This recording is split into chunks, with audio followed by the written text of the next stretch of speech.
75 дахь анги Ван эмч.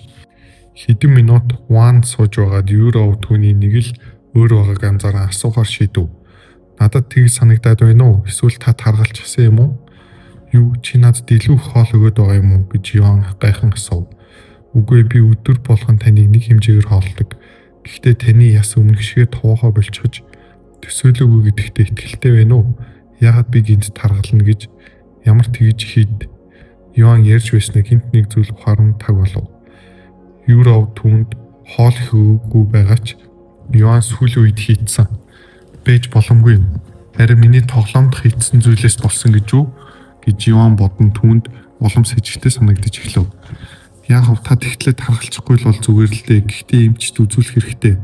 10 минутын дараа зарц хаалга тогшиж авхай Ван эмч ирлээ.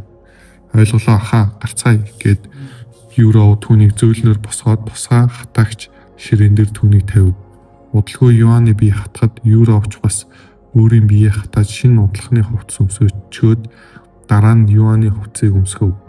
Тэгээд Юаныг тэргэн дээр суулгаад өөр өөрөөрөө хүлээж буй саадл уртсахал өстэй өвгөн дээр аваачив. Ийм өрөө олсон хойно ирсэнд баярлаа Ван эмчээ гэд Юров түүнд бөхөөлөө. Зүгээр дээ шүн дунд намайг унтаж байхад дуудсан ч би ирэх болно гэд Ван эмч тэдэн дээр ирэв. Тэгээд юу болсон юм? Чи их сандарсан шинжтэй ярьж байсан болохоор залуу эзэн ямар нэгэн зүйл болсон байх гэж утсан юм. Гэхдээ зүгээр болтой гэд Юаныг шинжснээ. Харин ч ирүүл чирэг харагдаж байна. Ийм зүйл болсон юм гэд Юров тайлбарлаж эхлэв. Хар нэлцээ өмхий зүйл болон гинт таргалсан гэх мэт. Хар нэлцээ өмхий зүйл сонирхолтой юм гэд Ван эмчнүүдээ анин бодож эхлэв. Хэсэг чимээгүй байснаа би тэр талаар эртний судраас л уншиж байсан юм. Надад үзүүлэх дээж байгаа юу? Бага би одоохон гэд Юров Юаны өрөөрөөгүй. Юров гарч явсны дараа Ван эмч Юан руу өрөвдөлтөй харцаар ширтэнэ. Түүний эмчилж байсан хэдэн мянган өвчтөн дундаас түүний л онш ойлгомжгүй байсан юм. Түүнтэй адилхан шинж тэмдэгтэй хүмүүс байсан ч тэд бүгд осол эсвэл төрөлхийн өвчнөөс шалтгаалсан байсан. Гэвч Юанд өвчтөй эсвэл гэмтсэн зүйл байхгүй ба дэлхий дээр ямар ч эмч ижил түүнийг үзээд учрыг нь ойлгоогүй юм. Ван эмч дэлхийн шилдэг эмчнэрийн нэг мөртлөө түүний ийм болсон шалтгааныг өдөө хүртэл олж чадаагүй л байгаа билээ. Залуу эзэнтэй танд сүүлийн үед зөвөр эсвэл таагүй зүйл мэдэрсэн үү гэж Ван эмч асуув. Хэсэг хугацааны дараа үгүй гэж Юан бясалгал хийх үеийн өвдөлтөд хэлэлгүй нов. Зөвөр болон таагүй байдлаас өөр бусад зүйлс яг хачин сонсогдож магадгүй сүүлийн үед би хийх хүчтэй болоод байгаа гэж Юан хариулв. Ирч хүчтэй гэж Ван эмч түүний амнаас анхудаага тийм зүйл сонсож байгаа учраас гайхлаа. Хоолны дэглэм чи яаж байна? Хоолоо өрчилсөн үү? Үгүй би одоо ч шил ууж байгаа. Хэмжээ нээж байна. Ахаа хэмжээг нэмсэн үү? Үгүй гэж тэр надад саяхан хэлсэн. Би таны зүрхний цохилтыг сонсоод үзье гэд Ван эмч зүрхнээсээ чагнуур гаргаж ирж түүний зүрхний цохилтыг чагнаж эхлэв. Хачи юм а гэж Ван эмч амдаа бовтон. Ямар нэгэн болохгүй зүйл байна уу гэж Юан асуув. Үгүй харин ч эсэргээрээ би буруу санаагүй бол сүүлд үзнээс хойш биеийн байдал чи их сайжирсан байна. Үнэхээр үү гэж Юан баярлал галдав. Тэрээр дахир дутуу хувирч биеийн байдал сайжрах нь түүний хувьд баярламар зүйл юм. Миний хийж чадах сүүлийн зүйл байсан ч би өвчтөндөө ходол хэлэхгүй. Удалгүй Юров хуунцар сав барьсаар орж ирэв. Хөөх энэ залуу эзний биеэс гарсан зүйл гэж юу? Хэрэглэсэн моторын тос шиг харагдаж байгаа ч ийм зүйл харж байгаагүй юм байна. Онгоолгож болох уу гэж Ван эмч Юровоос асуудал. Юров хаалга нь цонхоо онгоолгоод үүдний тэнд зогсов. За одоо онгоолгож болно. Ван эмч нүдэн томорч ирээд гайхав. Тийм л амир өнөртэй юм бах та гэсэн юм. Тэгээд Ван эмч таягийг нь баг зэрэг онгоолгоод өнөрлөв. Өгүүлэх. Ван эмч өнөрцөн тэр даруйдаа өгүүлж шуудхан таягийг нь хав. Энэ одоо юу гэж аимшигтэй өнөр вэ? Би эмчийн хуваар олон муухай зүйл өнөртөж байсан ч ийм төвч зүйл өнөртөж байсангүй гэд Ван эмч газар сөхрөн унав. Хэсэг чимээгүй байж байгаад Ван эмч би тусаа багжгүй бол юу гэдгийг тодорхойлж чадахгүй. Тиймээс энийг лаборатори руу авч явж шинжлэх хэрэгтэй. Баярлалаа Ван эмчээ гэж Юров үүднээс түнд хэлэх ба ойртож зүрхлэхгүй байв. Ямар тач залуу эзний биеийг үзэхэд муу зүйл биш харин ч сайжирсан байна гэж Ван эмч байдлыг нь тайлбарлав. Зүгээр бас сайжирсан. Та итгэлтэй байна уу Ван эмчээ гэж Юров түүнээс баг зэрэг гайхсан байдалтай асуув. Тийм ээ тэгэхээр чи энэ босон зүйл дээр санаа зовох хэрэггүй. Гэвч энэ зүйлийг шинжлэхээс нааш баттай хариу хэлж чадахгүй. Зүгээрээ энэ хариуч надад хангалттай гэж Юроу нэмсгэлэн хэлв. Ахаа та сонссноо, та саажирч байгаа гинэ. Тэмээ би сонссон гэж Юан мөн нэмсгэлэн хэлв. Ямар ч тач энэ зүйлийг шинжилгээс нааш надад хийж чадах зүйл байхгүй учраас би ингэж явлаа. Харин авхаа та тэр хооронд түүнийг сайн ажиглах хэрэгтэй шүү. Хэрвээ ямар нэг юм болбол шууд хэлээрэй. Би хурдхан ирэх болно. Баярлалаа Ван эмчээ гэд Юроу түүнийг гаргаж өг. Ха золоо эзэнт чатаахаж байна шүү. Намайг өдөр бүр асрах юм халамжтай дүү байсан ч болоосаа гэж Ван эмч яваад өг. Ван эмч явсны дараа Юроу түүнд ахаа өнөөдөр хамтдаа унтцгаая. Зарцснаар таны өрөөг цэвэрлэж байгаа бос таныг ажиглах хэрэгтэй. Ойлголоо. Хэдэн минутын дараа Юроу түүнийг өрөөндөө дагуулж ирчгээд тийм та орой хоол идээгүй байгаа шүү дээ. Би одоохоо ахаа гэд Юаныг орон дээр хөвтүүлчихэд Юроу галтгоо руу бэлтгэхээр яв. Одоо ганцаараа болсон юм чинь дахиад оролдоод үзье. Маш их өвдөж байгаа ч оролдох тусам өвдөлт намдж явах шиг байна гэд Юан өвдөл мэдрэхтэй бэлдэв. Удалгүй Юан гүн амьсгаа аваад бясалгал хийж эхэлнэ. 75 дугаар анги зөвхөн өвдөлт мэдэрнэ. Яй. Новш. Юан хагас цагийн турш бясалгал хийх гэж оролдсон боловч өвдөлтөөс үзүүл мэдрээгүй юм. Хариу үзүүлж байхад яагаад болохгүй байгаа юм бол яг л төвшин ахих гэж байгаа мэт санагдах үед бүх бие минь өвдөж надад саад болж байна гэж Юан бодон санаа алдав. Шоохоогоос асуухаас өөр аргагүй юм шүү. Юроу бэлдсэн хоолой барин өрөөнд орж ирэхэд Юан хийж байснаа зогсон хооллож эхлэв. Та төрүүлээ дунд би интернетээс маргааш цуг хийх зүйл байгаа эсхийг харъя.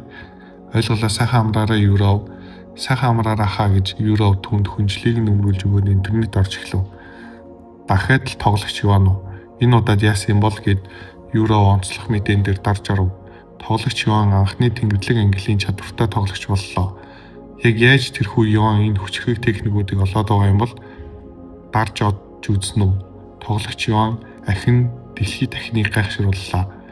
Тэгэхээр тоглогч Юан ариун болон тэнгэрлэг ангилын чадруудтай байхад бусад тоглогчид дөнгөжлийг ил ангилын чадвартай байгаа шиг юм шүү гэж Юроу тоглоос эсрэв. Энэ тоглогч Юан үнэхээр гайхалтай бас ойлгоход бэрхүү юм. Яаж ийм үр дүнд хүрсэн юм бол бусдаас өөр юу хийж байгаа юм бол үнэхээр тоглогч мөн гэж үү? Тоглоомыг бүтээгч өөрөө бусад тоглогчдоор дайжигнаад байгаа юм болов уу? Булгаацагч ихэд дэндүү өөр байна. Бүх шинэ нийтлүүдийг уншиж дуусчаад Юроу унтаж буй Юаныг харав. Хэсэг бодож байснаа эд хөрөнгөөр тэргүүлэгчдийн жагсаалтыг шалгалаа. Юу? Ийм олон хүн жагсаалтанд багтчихсан байгаа гэж үү? Гэж Юроу зөөлөн уулга алдав. Тоглогч Юан эд хөрөнгөөр тэргүүлэгчдийн жагсаалтыг хэдхэн хоногийн өмнө нээсэн байтал хэдийн 1000 гаруй тоглогч сая гаруй алт цуглуулчихсан байв. Мэдээж тэрхүү тоглогчид өөрсдөө эд хөрөнгө ашиглаж алтыг жинхэнэ мөнгөөр сольсон хүмүүс юм. Эндээс ахыхаа нэрийг олох эсхийг харъя гэд Юроу эхнээс нь шүүж эхлэв. Юан 431 алт нүд завчлагыг гаргаж үрж байсан юм чинь жагсаалтанд байж л таарав.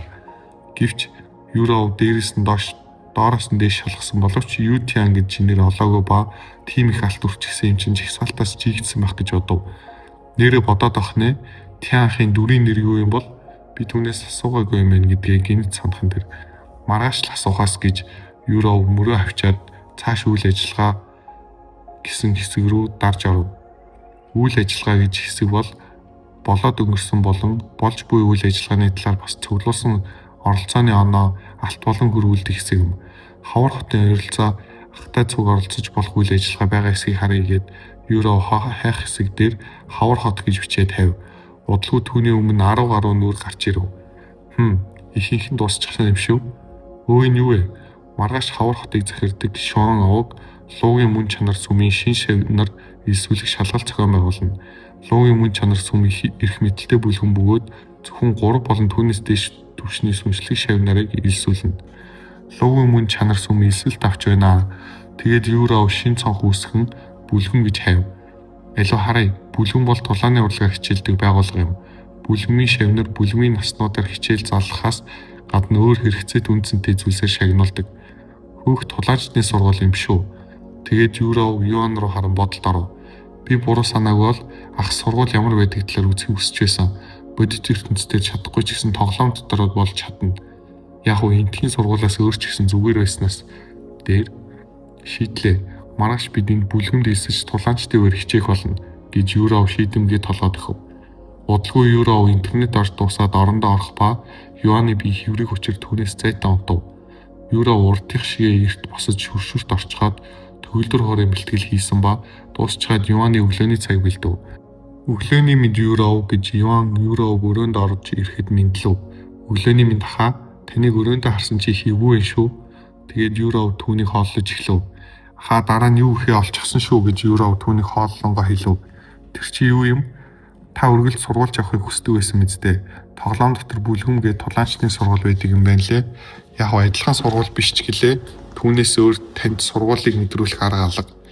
Бүлгүм юу гэж тохиолвэ? Би ч бас чамаас надтай хамт орох эсхийг асуух гэж байсан юм гэж Юан гайхсан өнгөөр хэлв.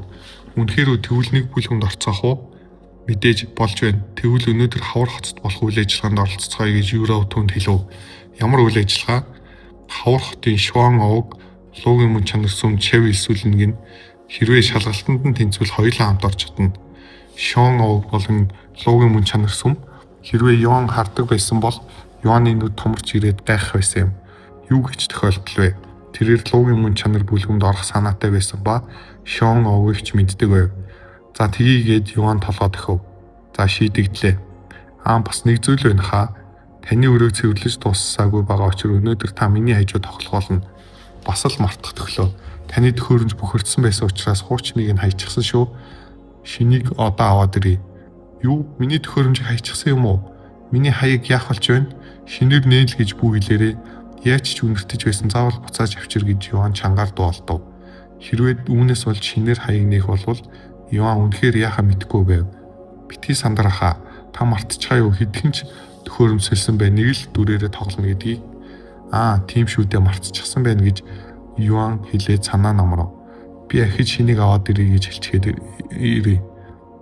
Юров зарцаа шин төхөөрөмж авчруулахаар гарч яв. Цагийн дараа зарц түн шин төхөөрөмж авч ирэв. Бүх зүйл бэлэн болсны дараа Юан болон Юров төхөөрөмжөө зүгээд хэвтлээ. Нөгөө талд уулзцаа яхаа гэд Юров түүний төхөөрөмжийг асав.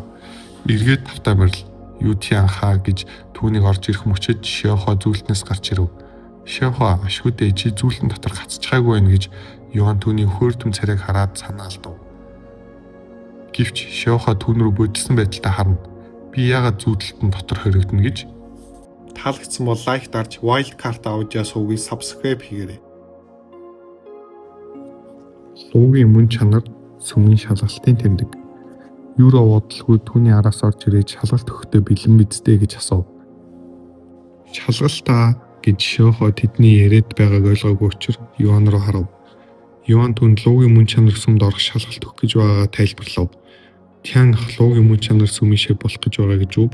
Гэхдээ бүлгүмд орж олон мянган шив нартай өрсөлдөж байж хангамж авч байснаас тэнвэл тулаан чивээрээ байж өөрөө зэлүүд газраас сайсны илүү үр дүнтэй шүү дээ гэж Шиохо хэлэх ба түүний шийдвэр хэрэггүй мэт түн санагдаж байв.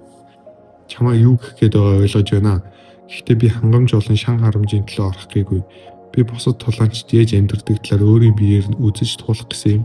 Би ирээдүйд хүчрхэг тулаанч болох юм чинь тэдний талаар сайн мэдэж авах хэрэгтэй үстэй гэж Юан түнд хэлв. Шиохо түүний хариултыг сонсоод дуу хоров. Үнэхээр л Юан ахын тал дээр дэндүүгийн нуучир тулаанч боллон энэ ертөнцийн талаар сайн мэдэх хэрэгтэй байсан юм. Удалгүй тэд Юровыг дагаж яв. Тэд алхах зур Юан Шиохо чамаас хэдэн зүйл асууж болох уу? Юу юм тиан хаа гэж Шиохо түүн рүү харав. Хин нэгэн бяцлах гэж оролдох үед яагаад зүгээр хатгаж буй мэт үддэж байгааг мэдв. Түүний үгийг сонссон Шиохогийн санаа зовж эхлэв. Тианх бяцлах үед өвдөл мэдрээд байгаа юм уу гэж Шиохо түүний хитрхи их мангасын зүм эзнээс бол сөрөг үр дүн гарч байна гэж бодон асуув. Үгүй зүгээр л асуусан юм гээд Юан шуудхан толгоос хэсрэв. Тэгэхээр бяцлал хийх үед өвдөл мэдрэх хэдийн шалтгаан бий. Үе мөч бохирдолтой хаагдсан эсвэл хиймэн бус зүйлсээс болж хаагдсан. Хөвчлөө үе мөч гэмтэх үед л тийм зүйл тохиолддог. Анх удаа бяцлал хийж буй энгийн хүний хувьд бяцлал хийхэд их хэмжээний өвдөл мэдэрч буй байвч ахиц гарч байгаа мэт болох ч юм уу. Тэр ахиц ямар ч хамаагүй тийм хаа. Хэрвээ бяцлал хийж явах үед өвдөл мэдэрч байвал үе мөчийн асуудал эсвэл биед нь болохгүй зүйл байна гэсэн үг. Тэгвэл тэр асуудлыг шийдэх арга бий юу гэж Юан асуув. Бага үе мөчний бохирдлыг хөөх эмчлэх үйлчилгээтэй эрдэнэ олон бий. Бүр тулаанч болж чадахгүй байгаа хүнийг хүчээр төвшин ахиулдаг зүйлс бий. Гэвч үе мөчийг эмчилдэг эсвэл нөлөө үзүүлдэг зүйлс их үнэтэй учраа энгийн хүмүүс худалдаж авч чаддаггүй юм. Дээрээс нь танд байгаа 7 өнгөт навч үе мөчөнд тусдаа эминжор багтдаг учраас их ховор байдаг юм. 7 өнгөт навч гинэ. Юан тэрхүү үе мөчөнд тустай зүйлсээс хүртвэл бодит ертөнцийн их ч бас хүчтэй болж болох талаар сонирхно. Тэд хагас цаг хотоор алхасны эцэст шалгалт авах газар ирэх үед маш олон хүн цуглаж асан байв. Луугийн мөн чанар сүмд орохоос тэсэн ядаж байна шүү. Чи хэддгээр төвшөө юм? Би саяхан 5 дахь төвшний сүнслэг шив болсон. Хааха над тоглох цаг ховор учраас дөнгөж л 3 дахь төвшөө хүрсэн. Ямар хөө шалгалт авах бол хэн мэдхүү. Би урд нь ийм шалгалт өгч байгаагүй. Би ч бас тэр олон хүн донд нилээдгүй олон тоглогчд байсан ба бүгд л догтлсон байдалтай харагдана. Хөөх энд их олон хүн байна гэж Юан тэр олон хүнийг хараад уулгаалдав. Луугийн мөн чанар сүм ихнэр хүндтэй бас бүлгэнд илсээгүй олон тоглогчид байлах учраас аргагүй үз гэж Юроо хэлв. Тэд ойртоход Юан Шуан овгийнхныг хайв. Би Шуан ухан болон түүний аавыг харсангүй. Тэд дараа нь ирэх юм бахта удалгүй тэнд ижлэгэн хувцастай бүлэг хүмүүс ирээд хэрвээ энэ шалгалтанд орох гэж ирсэн бол нэг игнэ Жакс гэж дунд насны нөхөрсөг бус царайтай ирлээ. Удалгүй хүмүүс жагсаж эхлэв. Хэдэн минутын дараа Юан болон Юроо игнэний дундуур орж зогссон боловч тэдний урд 100 гаруй хүн байлаа. Дунд насны эрд тэднийг жагсаж дуусны дараа би бол луугийн мөн чанар сүмийн гадаад танхимын настан Канг. Энэ бол ердөөл ихний шалгалт учраас энэ шалгалтыг давлаа гэж тэнцэхгүй. Тэнцэн тохиолдолд 4 хоногийн дараа луугийн мөн чанар сүмд болох үндсэн шалгаруулалтанд орох хэрэгтэй болно. Тэгэхээр чинь хоёулаа энэ шалгалтанд тэнцлээ ч гэсэн дараагийн шалгаруулалтанд цуг орж чадахгүй юм байна. Би тэр өдөр хичээлтэй гэж Юроо хэлв. Чи байхгүй бол би бүлгэнд орохгүй гэж Юан түнд хэлв. Үгүй ахаа би тань дараа олмоорг байна. Над тоглох цаг маш ховор болдох учраас тантай ихэвчлэн тоглож чадахгүй. Таныг надтай хамт биш байсан ч бүлгэнд шавьяар ороосоо гэж хүсэж байна. Чи итгэлтэй байна уу гэж Юан түүнээс хөмсөг зангитан асуув. Мэдээж би таны бүлгэнд илсээсэй гэж хүсэж байна. Хэрвээ та надаас болж илсэхгүй гэж байгаа бол харин ч надад ч хэцүү байх болно. Хэсэг чимээг байснаа Юан толгой дохиод ойлголоо. Сайн байна гэж Юроо нэмсэглэв. Би бүлгэнд илсэхэд чамайг шалгалгүй оруулж өгөөч гэж гуйх болно гэж Юан түнд хэлв. Та бүлгийн чухал нэгэн болохгүй бол танд тэд хүсэлтийг хүлээж авна гэж бодохгүй байх гэж Юроо толгоос хэсрэв. Тэр тал дээр санаа зовлтгүй Тиан худалгүй алдартай болчих учраас гэж Шиохо хэллээ. Юан шиг авьяастай байхад амархан гिचэн гол шиг болчих учраас юм. Тийм гэж үү гэж Юроо бовтнов. Цаг гаруй зогссны эцэст тэдний ээлж ирэв. Нэр Канг настан түүн рүү харуулгүй асуув. Ютиан нас болон төвшин гэж Канг настан энд хүчээр сууж байгаа мэт ургуулган асуув. Юан эргэлзэж эхлэв. 5 дахь төвшний сүнслэг шав 18 настай гэж Юан худал хэлэхээр шийдэв. 5 дахь төвшний сүнслэг шав гэж Юроо түүнээс хичээлэнгүй хараад түүний төвшнийг харж чадахгүй гэсэн ч 5 дахь төвшний 4 тоглогчийн амархан ясан юм чинь илүү хүчтэй байх ёстой үстэй. Ютиан 5 дахь төвшний сүнслэг шав 18 настай гэж Канг настан түүн рүү харлгүй бичиж ав. Тэр хажууд байгаа бөмбөлөг дээр гараа тавиад ногоон болох юм бол чи тэнцэн дараагийнх нь Юан толгой дахиад өөр нэгэн шавын хариуцж буй бөмбөлгөн дээр гараа тавихад дуудлагүй тод ногоон болов. Чи тэнцлээ. Энэ тэмдгийг ав. Дараагийн шалгалтанд орох чинь хэрэг болно гэж тэрхүү шав түүнд таш тэмдэг өв. Та луугийн мөн чанар сүмийн шалгалтын тэмдэгтэй боллоо. Баярлаа гэд Юан бусдаагаа яваад өгөв. Чи шалгалт өгөхгүй юм уу Шиохо? Юроо түүний дараа асуув. Үгүй гэж Шиохо толгоос хэсрэв. 78 дугаар анги. Олны хараанд. Яагаад үгүй гэж чи ахта цуг бүлгэнд орохгүй юм уу гэж Юроо гайхаа асуув. Шиохо Тиан ахыг хаашаа явсан дагах болно. Чи бүлгэнд шив болж орохгүй юм бол яаж ахыг дагах гэж байгаа юм? Шиохо Тиан ахын зарцсан ивээр дагах болно. Шавнар зарцаа дагуулж явж болдог юм гэж Шиохо хариулв. Зарц гэж Юроо гайх ба Шиохо өөрөө зарц гэж хэлж байгаа ч Юроо түүний жинхэнэ зарц биш дүр эсгэх гэж байгаа юм байна гэж бодов. Ингэхэд шулуухан бүлгэмд орчихгүй юм чинь одоо юу их вэ? Даалгавар биелүүлэх үү гэж Юан хэсэг хугацааны дараа түүнээс асуув. Би түрүүний авсан чадвараас сурмаар байгааж их цаг зарцуулмааргүй байх юм гэд Юроо санаа алдав. Зүгээр дээ өөртөө итэг Юроо чи ч бас гоц авьяастан шүү дээ гэж Юан түүн рүү нэмсгэлв. Ахаа гэд Юроо толгой дөхөв. Шиохо Чи түүнийг чимээгүй сургуульд хийчих газар мэдхүү эсвэл тулаанчдын оромж руу буцах уу гэж Йоан түүнээс асуув. Үгүй чадвар сурахад зориулагдсан газар бий. Хүснэгтэр бяцлаглалын ордыг нэмж байгаа юм шиг ойлгох хурдыг ч хурцсгаж болдог юм. Гэвч энэ ойлголтыг сайжруулах биш харин илүү төвлөрөхөд амархан орчныг бий болгож чаддаг юм. Чадвар сурахад яг тохирсон газар мэт сонсогдож байна. Ямар нэртэй газар юм гэж Юрав баярлан асуув. Амар амгалангийн хийд гэж Шоха хариулав. Амар амгалангийн хийд энэ хотод тийм газар байдаггүй гэж Юрав хэлв. Тийм ээ, энэ хотод байхгүй. Хамгийн ойрхон эндээс 1000 милийн зайд байгаль хотод байгаа. 1000 гинэ бүхлөг өдөржингөө болж иж тэнд очих юм байна гэж Юрав уулгаалдав. Нисэх юм бол хэдэн цаг л болно гэж Шоха хариулав. Ниснэ гэж Юрав нэг нүдэн томорч ирээд гайхан тэр Шоха толгой дахин агаар төрж эхлэв. Чи үнэхээр нисэж байна гэж Юрав хэлчихээд Йоан руу хараад та мэдж байсан уу? Ер нь бол тийм гэж Йоан толгой дахин. Тэгээд Йоан үргэлжлүүлэн тэгээд би түүнийг яаж авч явах юм? Чи сэлмийг өдөрдлээ гэж Юрав тогтож чадахгүй бах. Тян ах түүнийг өргөөд явж олно. Тэгж болох юм байна гэж Йоан толгой дахив. Юрав чамайг би өргөөд авч явах нь гэд Йоан түүний гараас дээш өргөв. Аха гэд Юрав нүр нь улаахан дээр сайн бариараа гэд Йоан сэлэм дээр үсрэн гарав. Жохон эвгүй юм гэхдээ болохоор юм байна гэд Йоан тэнцвэрээ олж эхэлнэ. Тян аха бэлэн үү гэж Шоха түүнээс асуулаа. Тийм ээ гэхдээ хит хортлохгүй шүү гэж Йоан толгой дохиод удалгүй Шоха сэлмийг нь өдөртөн тэд агаарт төрөв. Хардаа мөнх хүмүүс байна. Тэднийг харсан өнгөрч явсан хүмүүс тэнгэр рүү зан уулгаалдах ба харин тоглогчид ирээдүйд тэд ч бас нисхийг хүснэ. Юрав тэднийг хөөрөх мөчөд түүний нүдээ тасайнан Йоанаас зурна. Чи зүгээр үү Юрав? Унахгүй. Болохоор битгий санаа зов гэд Йоан түүн рүү нэмсгэлв. Гэвч Юрав нүдээ агаарт тасах хүртэл нийгийгөө ба түүний хүзүүнээс чанга чинь тэрсэн хэвээр л байв. Хөөх гэж Юрав нүдээ нэх мөчөд уулгаалдав. Ямар вэ? Энэ ертөнц үзэсгэлэнтэй биш гэж үү гэж Йоан түүнээс асуув. Тийм ээ гэж Юрав хариулав. Хэсэг эргэн тойрноо толлиж байгаад Юрав инээмсэгэл тодруулах Йоан руу харах бөгөөд түүний царайлаг төрхийн нэг хэсэг ширтсэн юм.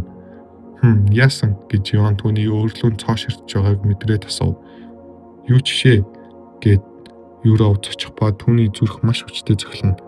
Үнэнтэй би Шохаг яаж нисч чадж байгааг асуух гэсэн юм. Тэр ямар зэрэглэх юм?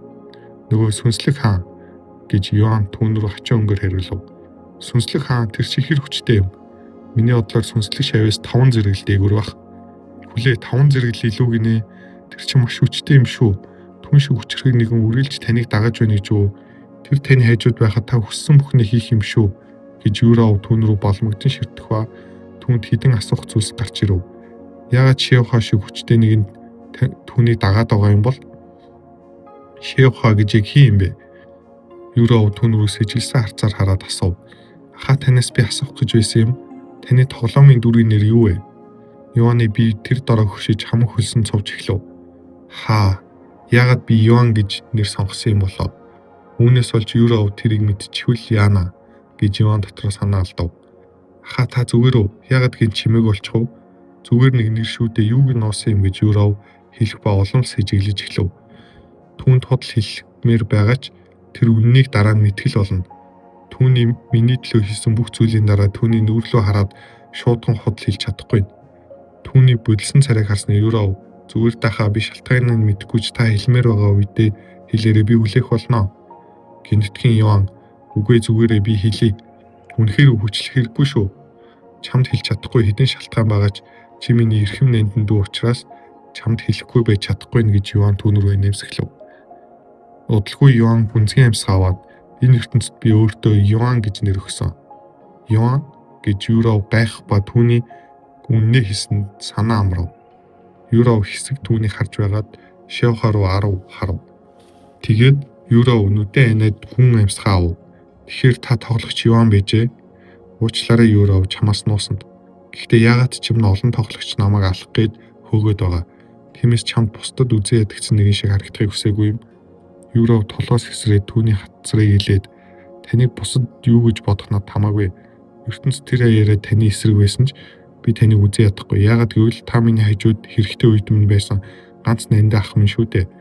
Тэгээд үргэлжлүүлэн бас таны яагаад тийм олон хүн хөөгөөд байгааг мэдэж байна. Үнэхээр яагаад юм?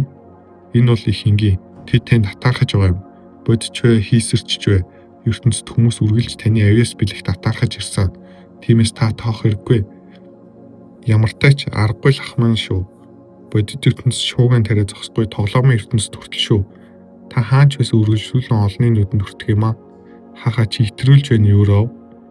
Би хэтрүүлсэн ч вэ, үгүй ч вэ? Та одоо дэлхийн нийтийн анхааралд байгаа.